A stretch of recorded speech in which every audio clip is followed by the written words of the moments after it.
Sir, ನೀವು ಹೇಳಿರ್ತಕ್ಕಂಥ ಮಾತುಗಳಲ್ಲೇ ಒಂದೆರಡು ಕ್ವಶನ್ ಕೇಳ್ತೀನಿ ಸರ್. ಸರ್, ಮೊದಲನೇದಾಗಿ ಏತ್ ನೀರಾವರಿ ಬಗ್ಗೆ ಗಲಗಲಿಯ ಏತ್ ನೀರಾವರಿ ಬಗ್ಗೆ ಅನುದಾನವನ್ನು ಮನವಿ ಮಾಡಿರಂತೆ ಕಾಂಗ್ರೆಸ್ ಗೌರ್ಮೆಂಟ್ ಇದ್ದಾಗ ಮನವಿ ಮಾಡಿರಿ ಅಂತ ಹೇಳಿದ್ರಿ ಸರ್. ಅದಾದ ನಂತರ 2018 ಒಳಗೆ BJP ಗೌರ್ಮೆಂಟ್ ಬಂತು, ಅವರು ಏನು ಕೆಲಸ ಮಾಡಿಲ್ಲ ಅಂತ ಹೇಳಿದ್ರಿ ಸರ್. ಈಗ ಪ್ರಸ್ತುತ ಕಾಂಗ್ರೆಸ್ ಗೌರ್ಮೆಂಟ್ ಅಧಿಕಾರದಲ್ಲಿದೆ ಸರ್. ಇದು ಆಗ್ತದ ಅಥವಾ ಇಲ್ವಾ ಸರ್? ಯಾಕೆ ಆಗೋದಿಲ್ರಿ? ಕೇಳತ್ತೀವಿ ಸರ್ ನಾವು. ಮರೆಗುದ್ದಿ ಗಲಗಲಿ ಏತ್ ನೀರಾವರಿ ಯೋಜನೆ ಆಗ್ಬೇಕಂತ ಹೇಳಿ ಅದನ್ನ DPR ಮಾಡಿಸಿ ಸರ್ಕಾರದಿಂದ ಎಲ್ಲ ಅನುಮತಿ ತಗೊಂಡು ಸರ್ಕಾರದಲ್ಲಿ ಈಗಾಗಲೇ ಅದ. ಇವತ್ತು ಅಧಿಕಾರದಲ್ಲಿರುವಂಥವರು ಜನಪ್ರತಿನಿಧಿಗಳು ಹೋಗಿ ಮುಖ್ಯಮಂತ್ರಿ ಅವ್ರಿಗೆ ಭೇಟಿ ಆಗಬೇಕು, ನೀರಾವರಿ ಸಚಿವರು ಭೇಟಿ ಆಗಬೇಕು. 2018 ಸ್ಯಾಂಕ್ಷನ್ ಆಗಿದ್ದು ಯೋಜನೆ ಇದನ್ನು ಮಾಡಿಕೊಡಂತೇಳಿ ಕೂಡಬೇಕಲ್ಲ. ಈಗ ನಾನು ನಿಮ್ಗದ್ಲೆ ಪ್ರೇಕ್ಷಕ, ಕೈಯಾಗ ಬ್ಯಾಟ್ ನನ್ನ ಕಡೆ ಇದ್ರೆ 6 or 4 ನಾ ಹೊಡಿತಿದ್ನಿ. ಆದ್ರೆ ಬ್ಯಾಟ್ ನನ್ನ ಕೈಯಾಗಿಲ್ಲ, ನಾನು ಹೊರಗೆ ಕುಂತು ಚಪ್ಪಾಳಿ ಹೊಡೆಯವ. ನಿಮ್ಗದ್ಲೆ ಚಪ್ಪಾಳಿ ಹೊಡೆದ್ರೆ ಕೆಲಸ ಆಗೋದಿಲ್ಲ. ಇವತ್ತು ಬ್ಯಾಟಿಂಗ್ ಯಾರು ಮಾಡಕತ್ತಾರೋ ಅವ್ರು ಬ್ಯಾಟಿಂಗ್ ಮಾಡಬೇಕಾಗ್ತೈತಿ. ಅಂದರೆ ಜನಪ್ರತಿನಿಧಿ ಇವತ್ತು ಅಧಿಕಾರದಲ್ಲಿ ಯಾರು ಅದಾರ ಅವ್ರು ಆ ಕೆಲಸ ಮಾಡಿದ್ರೆ ಖಂಡಿತ ಆಕೈತೆ, ಅದ್ರಾಗ ಆಗಂಗಿಲ್ಲ ಅಂತೀನಿಲ್ಲ. ರಾಕೇಶ್ ಶೆಟ್ಟಿ ಸರು, ನೀವು ನುಡಿದಂತೆ ನಡೆದಿದ್ದೀರಿ, ನಿಮ್ಮ ಎಷ್ಟು ಈಡೇರಿದಾವ ಅಂತ ಪ್ರಶ್ನೆ ಕೇಳಿದರು. ನಾವೆಲ್ಲ ಈಡೇರಿಸಿದ್ದೀವಿ ಅಂತೆಲ್ಲ ಹೇಳಿದ್ರಿ. ಅದೇ ಈಗಿನ ಮುಖ್ಯಮಂತ್ರಿಗಳು, ಈಗಿನ ಸರ್ಕಾರದವರು ದರ್ಬಾರ್ ಹೈಸ್ಕೂಲ್ನಲ್ಲಿ ವಿರೋಧ ಪಕ್ಷವನ್ನು ಬೇಯ್ದು 6ನೇ ಗ್ಯಾರಂಟಿ ಅಂತೇಳಿ ನಮ್ಮ ಮುಳುಗಡೆಯವ್ರನ್ನ ವಾಗ್ದಾನ ಏನೂ ಈಡೇರಿಸಿಲ್ಲ. ಅದಕ್ಕೆ ನಿಮ್ಮ ಉತ್ತರ ಏನು? ನೀವು ನಮ್ಮ ಸರ್ಕಾರದ ಪ್ರಶ್ನೆ ಮಾಡ್ತಾ ಇದ್ದೀರಿ, ನಾನು ಅದನ್ನು ಸ್ವಾಗತಿಸ್ತೀನಿ. ನಮ್ಮ ಸರ್ಕಾರದ ಅವಧಿ 5 ವರ್ಷ. ಈಗ ಎಷ್ಟು ವರ್ಷ ಆಗಿದ್ರಿ ನಮ್ಮ ಸರ್ಕಾರದ ಅವಧಿಯಾಗಿ? 2 ವರ್ಷ ಆಯ್ತಾ? ಇನ್ನೂ ನಮ್ದು 3 ವರ್ಷದ ಕಾಲಾವಕಾಶ ಐತೇನಿಲ್ರಿ? ಐತೋ ಇಲ್ರಿ? ಐತಿ. ನಾನೀಗ ನಿಮ್ಮನ್ನು ಪ್ರಶ್ನೆ ಮಾಡ್ತೀನಿ.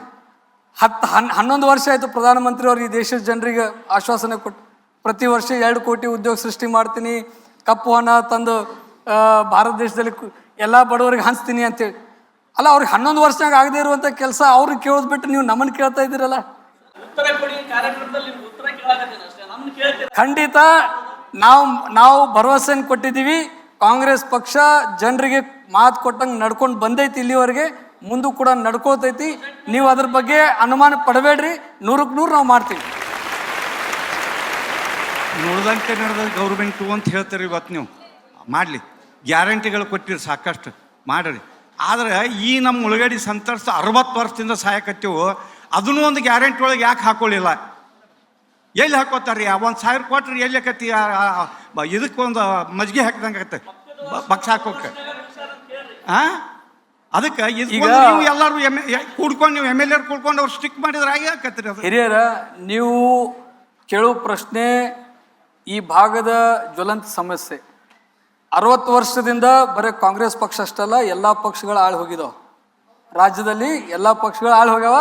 ಎಲ್ಲ ಪಕ್ಷಗಳು ರಾಜ್ಯದ ನಮ್ಮ ಉತ್ತರ ಕರ್ನಾಟಕ ಜನರಿಗೆ, ವಿಶೇಷವಾಗಿ ಬಾಗಲಕೋಟೆ ಜಿಲ್ಲಾ ಜನರಿಗೆ ಸುಳ್ಳು ಹೇಳಿ ಅಧಿಕಾರಕ್ಕೆ ಬಂದಿದ್ದದನ್ನು ನಾವು ನೋಡಿದ್ದೀವಿ. ಇದು ನಾವು ಒಪ್ಕೊಳ್ಬೇಕು, ಇದ್ರಾಗೇನು ಎರಡನೇ ಮಾತಿಲ್ಲ. ಆದರೆ ಈಗೇನು ನಮ್ಮ ಸರ್ಕಾರ ಐತಿ, ನಾವು 100ಕ್ಕೆ 100 ಒತ್ತಾಯ ಮಾಡ್ತೀವಿ. ನಮಗೆ ವಿಶ್ವಾಸ ಐತಿ ಮುಂದಿನ 3-4 ವರ್ಷದಲ್ಲಿ ಅದನ್ನು ಜಾರಿ ತರುವಂಥ ಕೆಲಸ ನಮ್ಮ ಸರ್ಕಾರ ಮಾಡ್ತೈತೆ ಅನ್ನೋಂಥ ವಿಶ್ವಾಸ ನಮಗೆ. ನಾನು 6ನೇ ತಿದ್ದಾಗಿನ ಮುಳುಗಡೆ ಐತಿದ.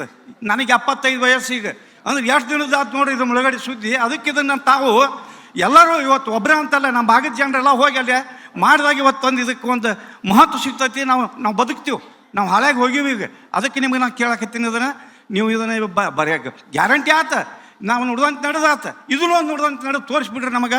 ನಮ್ಮ ಜನರಿಗೆ ಎಲ್ಲರಿಗೂ ಒಂದು ಸಂತ್ರಸ್ತರಿಗೆ ಒಂದು ಅನುಕೂಲ ಆಗ್ತೈತೆ ಅಂತ ಹೇಳುತ್ತಾ ನಾ 2 ಮಾತು ಸರ್.